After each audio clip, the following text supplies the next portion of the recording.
नमस्कार, मैं वीरेश ठाकुर हार्दिक अभिनंदन करता हूं एचपी शिक्षा चैनल पर। तो अभी मौजूद हुए हैं आपके समक्ष हिमाचल प्रदेश की सुबह की ताज़ा खबरों के साथ। तो आइए शुरू करते हैं बिना समय गवाए हुए हिमाचल प्रदेश की सुबह की नॉन स्टॉप ताज़ा खबरों के सिलसिले को। हिमाचल विधानसभा बजट सत्र, कोरोना की स्थिति सुधरी तो दर्शक दीर्घा में बैठ सकेंगे आगंतुक। कोविड संक्रमण की स्थिति सुधरी तो हिमाचल प्रदेश विधानसभा के बजट सत्र के दौरान दर्शक दीर्घा में आगंतुकों को आने की अनुमति दी जा सकती है। इसके लिए कोविड प्रोटोकॉल की अनुपालना का ध्यान रखा जाएगा। अभी यह देखना होगा कि कोरोना संक्रमण के मामले कम होते हैं कि नहीं।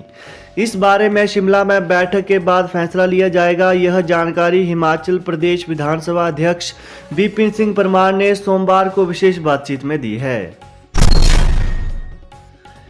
CISE रिजल्ट 10वीं और 12वीं के परीक्षा परिणाम में छाए शिमला के विद्यार्थी, प्रश्न पत्र के नए फॉर्मूले को सराहा। ICSE की 10वीं और ISC 12वीं की फर्स्ट टर्म की परीक्षाओं के सोमवार को घोषित नतीजों से बोर्ड परीक्षार्थी गदगद है। QMC प्रश्न पत्र के आधार पर आयोजित 40 अंकों की परीक्षाओं के नतीजे को लेकर विद्यार्थी और उनके अभिभावक संतुष्ट हैं। विद्यार्थियों ने नतीजे आने पर खुशी जाहिर की और कहा कि जिस हिसाब से तैयारी की थी उसके मुताबिक ही अंक आए हैं। राज्यपाल आर्लेकर बोले, सबसे पुराने मधुमक्खी अनुसंधान केंद्र के आधुनिकीकरण की जरूरत। राज्यपाल राजेंद्र विश्वनाथ आर्लेकर ने नगरोटा बगवां के हटवास में स्थापित देश के सबसे पुराने मधुमक्खी पालन अनुसंधान केंद्र के आधुनिकीकरण, प्रचार व प्रसार को लेकर गहरी दिलचस्पी दिखाई है। तत्कालीन पंजाब प्रांत के लायलपुर पाकिस्तान महाविद्यालय के कृषि विभाग की ओर से 1936 में लगभग 13 कनाल भूमि पर स्थापित इस केंद्र का मुख्य उद्देश्य भारतीय मोन एप्स इंडिका से वैज्ञानिक मधुमक्खी पालन को प्रोत्साहित कर किसानों को इस व्यवसाय से जोड़ना था। जहरीली शराब मामला, बिलासपुर और मंडी से 5 और आरोपी गिरफ्तार, 8 फरवरी को अदालत में किए जाएंगे पेश। हिमाचल प्रदेश के मंडी जिले में सुंदरनगर में जहरीली शराब से 7 मौतों के मामले में SIT ने 5 और गिरफ्तारियां की हैं। आरोपियों में 3 सलापड़ के दुकानदार हैं। जल्द कुछ और गिरफ्तारियां भी संभव है। वहीं अब तक SIT 25 गिरफ्तारियां कर चुकी हैं। 5 की संपत्तियों की जांच के बाद मामला ED को सौंपा गया है। वहीं 13 आरोपी पुलिस रिमांड और 12 न्यायिक हिरासत में हैं। युवा कांग्रेस ने अनुराग को ऊना हमीरपुर रेल लाइन के लिए भेजी 1100 रुपये राशि। हिमाचल प्रदेश के ऊना हमीरपुर रेल लाइन को इस बार भी केंद्रीय बजट में तरजीह न मिलने पर प्रदेश युवा कांग्रेस ने नए तरीके से रोष जताया है। युवा कांग्रेस प्रदेश महासचिव रजनीश मेहता की अध्यक्षता में केंद्रीय मंत्री अनुराग ठाकुर को इस परियोजना के लिए 1100 रुपये की सहयोग राशि के साथ एक पत्र भी भेजा गया है। कोरोना, हिमाचल में 7 और संक्रमितों की मौत, 714 नए मामले। हिमाचल प्रदेश में सोमवार को 7 और कोरोना पॉजिटिव मरीजों की मौत हो गई। मृतकों में जिला शिमला की 10 वर्षीय लड़की और कांगड़ा का 22 वर्षीय युवक भी शामिल है। प्रदेश में कोरोना संक्रमितों की मौत का आंकड़ा अब 4033 पहुंच गया है। सोमवार को कोरोना की जांच के लिए 7404 लोगों के सैंपल लिए गए, जिनमें से 714 लोग पॉजिटिव पाए गए हैं। वहीं 1554 मरीज स्वस्थ भी हुए हैं। प्रदेश में अब तक 5431 सक्रिय मामले हैं। 583 TGT का इंतजार 1 माह और बढ़ा। प्रारंभिक शिक्षा विभाग ने नियुक्ति को लेकर सरकार के पास भेजी फाइल। हिमाचल प्रदेश के स्कूलों को हमीरपुर चयन आयोग से कमीशन पास करने वाले TGT शिक्षकों को नियुक्ति के लिए करीब 1 माह का इंतजार करना होगा। हालांकि प्रारंभिक शिक्षा विभाग ने 2 दिन पहले ही इन शिक्षकों की नियुक्ति देने के लिए अप्रूवल लेने के लिए फाइल प्रदेश शिक्षा सचिव को भेजी है। अब सरकार की मंजूरी के बाद ही इन्हें मंजूरी दी जाएगी। उसके बाद ही स्कूलों में इनकी नियुक्ति की जाएगी। इन शिक्षकों ने कमीशन तो पास कर लिया, लेकिन इन्हें नियुक्ति के लिए इंतजार करना होगा।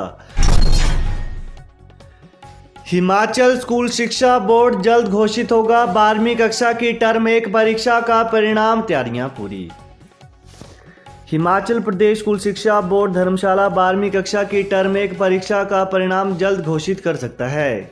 इसके लिए बोर्ड तैयारियों को अंतिम रूप देने में लगा है। इस बार 12वीं कक्षा की फर्स्ट टर्म परीक्षा में 87,872 विद्यार्थी बैठे थे। कोविड-19 नियमों की पालना के साथ 10वीं कक्षा की टर्म 1 परीक्षाएं 20 नवंबर से 3 दिसंबर तक आयोजित की गई थी, जबकि 12वीं कक्षा परीक्षाएं 18 नवंबर से 9 दिसंबर 2021 तक आयोजित की गई। फर्स्ट टर्म परीक्षा की कोई मेरिट लिस्ट जारी नहीं की जाएगी। मेरिट लिस्ट सेकेंड टर्म की परीक्षाओं के बाद कंपाइल रिजल्ट को निकाला जाएगा। हिमाचल विश्वविद्यालय हजारों विद्यार्थियों को राहत, 19 तक भर सकेंगे डिग्री डिप्लोमा कोर्स के परीक्षा फॉर्म। हिमाचल प्रदेश विश्वविद्यालय प्रशासन ने प्रदेश भर के हजारों पीजी और यूजी विद्यार्थियों को बड़ी राहत दी है। विश्वविद्यालय ने लगातार उठ रही मांग, ऑनलाइन और विशेष मौके के तहत परीक्षा देने वाले छात्र छात्राओं को ऑफलाइन परीक्षा फॉर्म भरने में पेश आ रही दिक्कतों के मद्देनजर परीक्षा फॉर्म भरने की अंतिम तिथि को 19 फरवरी तक बढ़ा दिया है। अब 60 साल में होंगे रिटायर एचपीएन-आरएमएस के कर्मचारियों की बड़ी सेवानिवृत्ति उम्र। हिमाचल प्रदेश प्राकृतिक संसाधन प्रबंधन समिति एचपीएन-आरएमएस के 500 से अधिक कर्मचारी अब 60 साल की उम्र में सेवानिवृत्त होंगे। यह तमाम कर्मचारी विश्व बैंक और अंतर्राष्ट्रीय सहयोग से संचालित हो रहे प्रोजेक्ट में कार्यरत हैं। प्रदेश भर के इन कर्मचारियों की सेवानिवृत्ति की आयु 2 साल बढ़ा दी गई है। इस आदेश का सीधा फायदा चपड़ासी, चौकीदार समेत अन्य कर्मचारियों को मिलेगा। पहले ये कर्मचारी 58 साल की आयु में सेवानिवृत्त हो रहे थे, लेकिन 22 जुलाई 2021 को हुई कार्यकारी समिति की बैठक में आयु को बढ़ाने पर मंथन किया गया। हिमाचल बजट पर सुझाव, कोई मांग रहा स्थायी नीति तो किसी ने कहा बेरोजगारी भत्ता ही दे दो। मुख्यमंत्री जयराम ठाकुर ने चुनावी साल का बजट बनाने के लिए आम लोगों से सुझाव मांगे हैं। इस पर ऑनलाइन कई तरह के सुझाव दिए जा रहे हैं। बेरोजगार नौकरी या बेरोजगारी भत्ता मांग रहे हैं तो कोई 5 लाख रुपए तक इलाज के लिए निःशुल्क हिमकेयर कार्ड देने की व्यवस्था की मांग कर रहा है। वहीं अस्थायी कर्मचारी अपने लिए स्थायी नीति की मांग कर रहे हैं। सीएम और वित्त विभाग को लोकेश दुबे ने बजट के लिए सुझाव दिया है कि हिमाचल में सभी स्नातक बेरोजगारों को या तो कोई सरकारी नौकरी या 5,000 रुपये का बेरोजगारी भत्ता दिया जाए। इसके अलावा अरुण कुमार चौधरी ने सुझाव दिया है कि सरकार को सभी आउटसोर्स कर्मचारियों को एक सोसाइटी पर लाना चाहिए। अनिल कुमार ने कहा कि प्रदेश में 40,000 से अधिक कंप्यूटर शिक्षित युवाओं पर ध्यान दे। प्रवक्ता, कंप्यूटर साइंस की नियुक्ति के लिए 5 साल के अनुभव की शर्त को तत्काल हटाया जाए। बाबूलाल ने सुझाव दिया कि वर्ष 2003 के बाद नियुक्त सरकारी कर्मचारियों के लिए पुरानी पेंशन की बहाली की जाए। संशोधित वेतनमान मामला, शिमला में जुटे 40 कर्मचारी संगठन 20 फरवरी से जिला मुख्यालयों में करेंगे प्रदर्शन। पंजाब की तर्ज पर हिमाचल प्रदेश में कर्मचारियों को संशोधित वेतनमान और लंबित भत्ते दिलाने के लिए गठित संयुक्त कर्मचारी महासंघ की बैठक सोमवार को शिमला के कालीबाड़ी हॉल में हुई। इसमें फैसला लिया गया कि 20 फरवरी को कर्मचारी जिला मुख्यालयों में विरोध प्रदर्शन शुरू करेंगे। उपायुक्तों के माध्यम से सरकार को ज्ञापन भेजे जाएंगे। वहीं 21 फरवरी को कांगड़ा, 27 को बिलासपुर, 28 को हमीरपुर, 1 मार्च को ऊना, 6 मार्च को सोलन, 7 मार्च को सिरमौर और 11 मार्च को कुल्लू में विरोध स्वरूप महासम्मेलन आयोजित किए जाएंगे। तो यही थी सुबह की ताज़ा खबरें। तो ताज़ा खबरों को पाने के लिए चैनल को जरूर सब्सक्राइब करें। Thanks for watching. जय हिंद, जय हिमाचल।